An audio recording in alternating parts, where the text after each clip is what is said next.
नमस्कार। अभी हम मौजूद है सहरसा जिला के सिमरी बख्तियारपुर में। आपको बताना चाहेंगे इस घर में एक बहुत ही भयानक घटना होती है। एक पति के द्वारा उनकी पत्नी को ख़त्म कर दिया जाता है।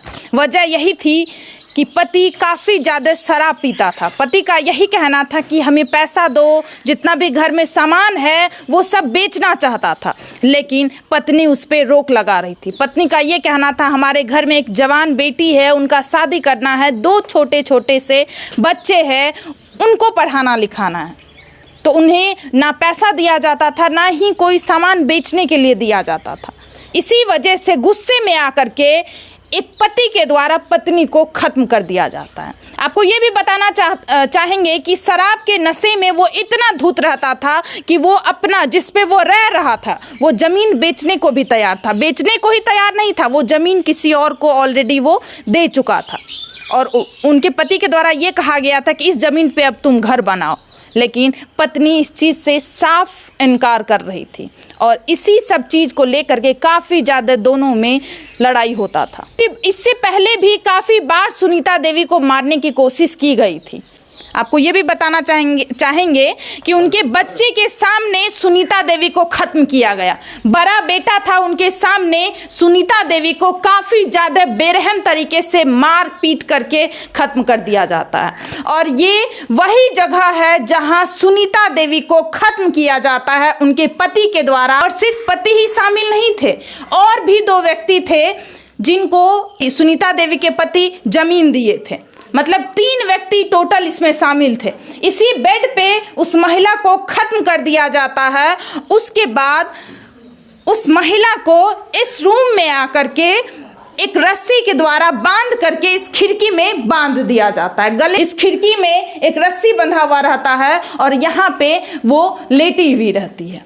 और आपको ये भी बताना चाहेंगे उस समय घर में कोई मौजूद नहीं था, लेकिन उनका एक बेटा मौजूद था। बेटा स्कूल जाता है, लेकिन स्कूल में बीच में उनका तबीयत ख़राब हो जाता है। वो वापस सवेरे ही लौट जाता है स्कूल से, और जैसे ही लौटता है देखता दरवाज़ा लॉक है। इसी वजह से वो बाउंड्री कूद करके अपने आंगन में आता है।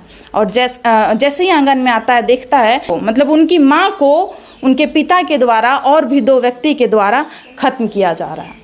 चलिए, यहाँ पे उनका बेटा मौजूद है, उनके बेटे से बातचीत करवाते हैं और उन्हीं से आप सभी को और भी जानकारी दिलवाते हैं। आप देख सकते हैं यही वो मासूम सा लड़का है जो स्कूल जाता है, फिर वापस रिटर्न आ जाता है और अपने आँखों से ये देखता है कि इनके पिता के द्वारा इनकी माँ को ख़त्म किया जा रहा है, लेकिन इन्हें धमकी दिया जाता है कि तुम्हें भी ख़त्म कर देंगे। चलिए इस लड़के से पूछते हैं कि आखिरकार उस दिन क्या क्या घटना हुई थी। क्या नाम है बउआ आपका? अंशराज कुमार। अच्छा, क्या हुआ था उस दिन? उस दिन हम जा रहे थे पढ़ने के लिए, 8 बजे जाते पढ़ने के सरकारी स्कूल जी। तो मेरा पापा रोज गाड़ी चला के 11-12 बजे खाने आता था। 11-12 बजे दोपहर में? हाँ। आता था। उस दिन 8 बजे चला आया। मतलब आपके पिता रोज 6 बजे निकलते थे, 11-12 बजे वापस आते थे। लेकिन जिस दिन मम्मी खत्म हुई उस दिन 8 बजे ही वापस आ जाते हैं सुबह में। हाँ। उसी दिन हमको बोला कि तुम जाओ स्कूल। हम खा पी के चल गए स्कूल। ये 7:30 बजे जाता है छोटा वाला। हाँ। हम जाते 8 बजे। ये पहले चल गया, उसके बाद हम गए। उसके बाद हमको स्कूल में पेट दर्द करने लगा तो हम चल आए। वहाँ से आए तो ये बाउंड्री देख के घुसे। तो बाउंड्री से क्यों घुसे आप?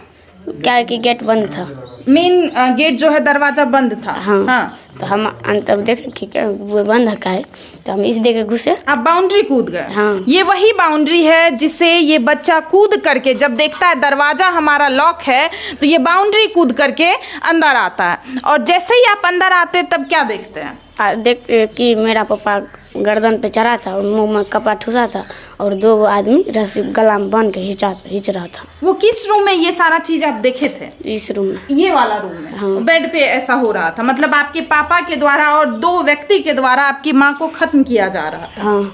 वो 2 व्यक्ति कौन कौन है? एक है नारायण मेहता, एक है बबलू मेहता। मतलब बगल के ही रहने वाले? हाँ। जिनसे जमीन का आपको ओलझोल चल रहा है? हाँ। मतलब जिनको जमीन मेरे पापा के द्वारा बेच दिया गया हाँ, था? पटिया के ले लिया, उसको थोड़ा मोड़ा रुपया दे दिया दारू पीने के लिए। हाँ। पटिया के मेरे घर में दारू भी रखवाया। हाँ। और सब चीज सामान भी घर का ले लिया। जी। जब देखा कि मर गया, हिच के बांध दिया और तीनों भाग गया। मतलब वहाँ पे खत्म करके उसके बाद इस रूम में लाया जाता? हाँ, सब ताला मार के इस देखने सब तो निकल के एक एक करके निकला, ताला मारा, भाग गया। देखिए, इस मासूम से लड़के को आप देख पा रहे हैं, इनकी उम्र करीब 10-11 साल, उससे ज़्यादा नहीं होगा। और ये मासूम सा लड़का अभी कर्ता बना हुआ है। आप मानिए तो ये अनाथ हो चुका है, क्योंकि माँ तो इस दुनिया में है नहीं और पिता कहलाने के लायक नहीं है। इनके पिता के द्वारा ही माँ को ख़त्म किया जाता है, वो भी बच्चे के सामने। ये बच्चा अपनी माँ को ख़त्म करते हुए देखता है, लेकिन इनके पिताजी ख़त्म करके इन्हें भी धमकी देते हैं कि तुम्हें भी ख़त्म कर देंगे अगर तुम कुछ बोलेगा। और उसमें सिर्फ इनके पिता ही नहीं और 2 व्यक्ति शामिल थे। इनके पिता के द्वारा उस 2 व्यक्ति को ज़मीन दे दिया जाता है और ज़मीन के बदले इनके पिता कुछ पैसे लेते हैं और कुछ शराब का बॉटल इन्हें मिलता है कि ये शराब पियो और ये ज़मीन हमें दे दो। और वो इंसान ज़मीन पे घर बनाने लगता है और इनकी माँ उस ज़मीन पे घर बनाने से रोक लगाती है कि हम ज़मीन पे घर बनाने नहीं देंगे।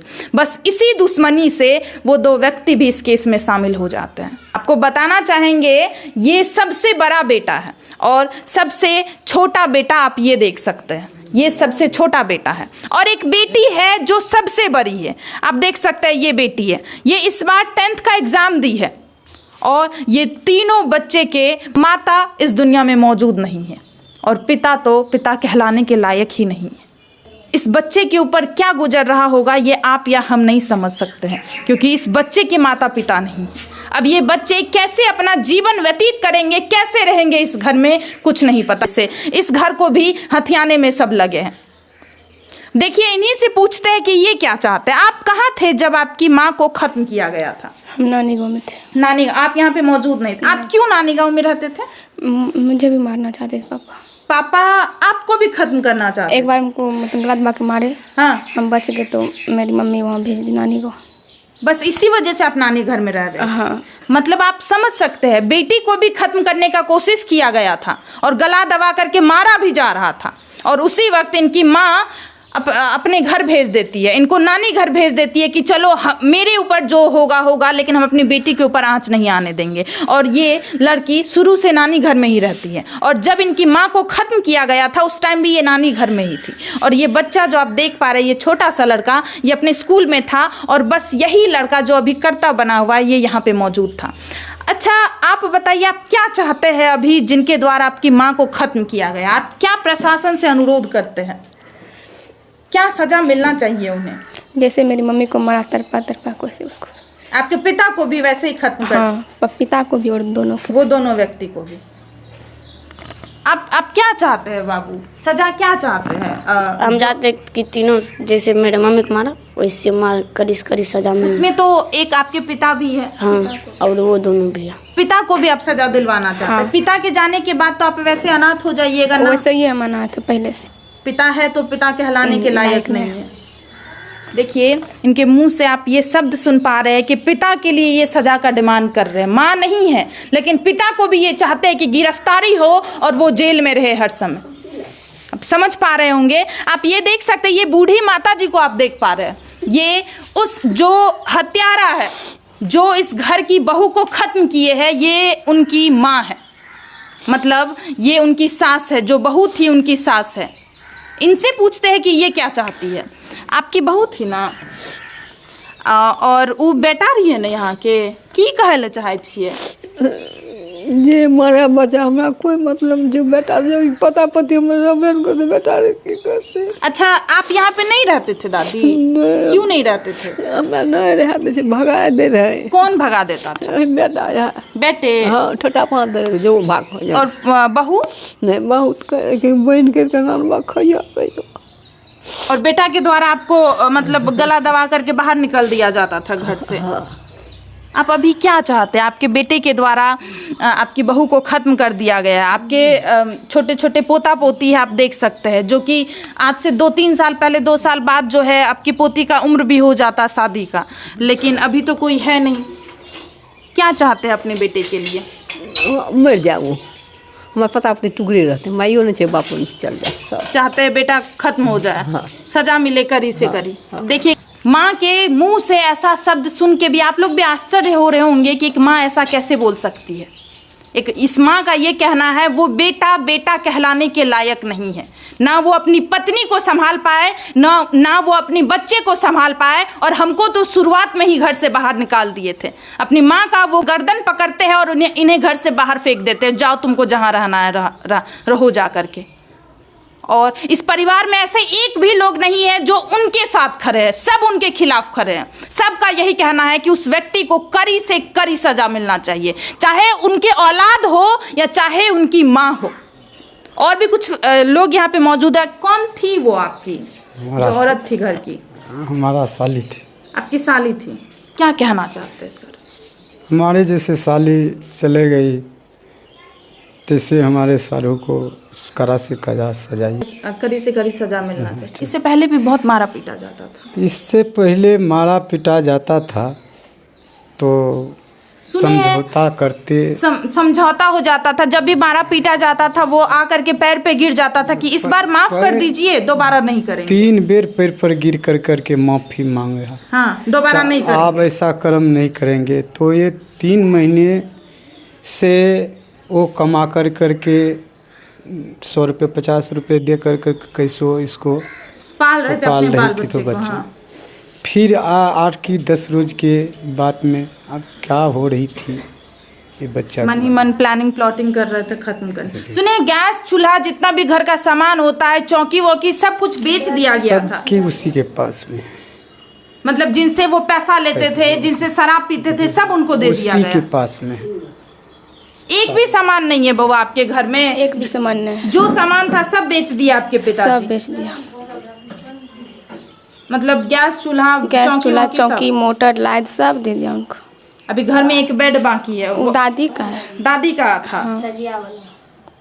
अपना सब दे दिया, अपना सब सामान। घर में आप देख सकते हैं ये रूम खाली है, इस रूम में भी एक बेड था। शराब के नशे में आकर के शराब का इतना गंदा लत था उन्हें कि वो घर का सारा एक एक सामान बेच देते हैं। घर में अभी एक भी सामान नहीं है, मोटर बेच देते हैं, लाइट बेच देते हैं, घर का जो बेड होता है, बिस्तर, कि हमारी पत्नी, हमारे बाल बच्चे, जो बेटे है, बेटी है, वो कहाँ सोएंगे, उन्हें उससे कोई फर्क नहीं पड़ता था। यहाँ पे बेटी का, माँ का, पूरे परिवार का यही डिमांड है कि उन्हें कड़ी से कड़ी सजा मिलना चाहिए। बेटी का ये भी कहना है कि हमें पिता नहीं चाहिए, क्योंकि माँ को तो वो खत्म कर ही दिए है और वो पिता कहलाने के लायक ही नहीं है। हमें ऐसा पिता नहीं चाहिए। अगर वो बाहर रहेंगे, अगर वो जेल में ही बंद रहेंगे तो यहाँ पे ये परिवार शांति से जीवन व्यतीत करेंगे। नहीं तो इनके मन में ये भी डर लगा रहेगा कि कहीं हमारे पिता बाहर से आकर के फिर से हमें ना खत्म कर दे। इसी वजह से इस परिवार का ये कहना है उन्हें कड़ी से कड़ी सजा मिलना चाहिए। और शराब तो खुलेआम मिल ही रहा है, शराब खुलेआम बिक्री हो रहा है और बिहार सरकार का कहना है कि शराब बंद है। और इस घर में शराब के वजह से क्या स्थिति है वो तो आप देख ही पा रहे होंगे। हम चाहते हैं ये वीडियो को आप लोग ज़्यादा से ज़्यादा आगे बढ़ाएं और शराब किस तरीके से हमारे गांव में, हमारे छोटे छोटे इलाके में चोरी छुपे शराब बेचा जाता है और सारे लोग शराब के नशे में धुत रहते हैं और अपनी पत्नी के ऊपर, अपनी बेटी के ऊपर इतना भयानक अत्याचार करते हैं। और आज ये मासूम तड़प रहे हैं अपनी माँ के याद में। आखिरकार ये मासूम कैसे रहेंगे इस घर में, हम आप सभी के ऊपर छोड़ते हैं। आप सभी को क्या लगता है इस घटना के बारे में? प्लीज़ आप लोग भी अपना राय जरूर दें। मिलते हैं दूसरे वीडियो में। जय हिंद, जय भारत।